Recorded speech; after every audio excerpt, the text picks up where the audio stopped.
بسم اللہ الرحمن الرحیم۔ السلام علیکم ورحمۃ اللہ وبرکاتہ۔ میں امید کرتا ہوں کہ آپ خیریت سے ہوں گے۔ شادی کا وظیفہ رمضان المبارک میں رمضان المبارک کی 12ویں شب 11ویں اور 12ویں روزے کی درمیانی رات بعد نماز عشاء 2 رکعت کر کے 12 نفل اس طرح پڑھیے کہ ہر رکعت میں سورۃ فاتحہ کے بعد ایک بار سورۃ اخلاص قل هو اللہ احد شریف پڑھیے۔ 12 نفل پڑھ کر 100 مرتبہ درود شریف پڑھیے۔ پھر تمام نوافل اور درودوں کا ثواب برگاہ رسالت مآب صلی اللہ تعالیٰ علیہ وآلہ وسلم میں سال ثواب کیجیے اور اپنے پروردگار کے دربار میں حضور اکرم صلی اللہ علیہ وآلہ وسلم کے وسیلے سے عاجزی کے ساتھ ہو سکے تو روتے ہوئے کم از کم 12 منٹ اپنے لیے یا اپنی بہن بیٹی کے لیے اچھے رشتے کی دعا کیجیے۔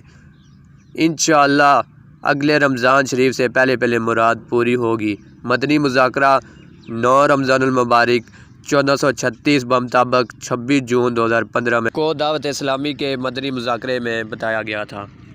امید ہے کہ آپ کو یہ ویڈیو اچھی لگے گی۔ لائک کریں، کامنٹ کریں اور اس کو شیئر کریں۔ اپنا بہت سارا خیال رکھیے گا۔ ملتے ہیں اگلی ویڈیو میں۔ اللہ حافظ۔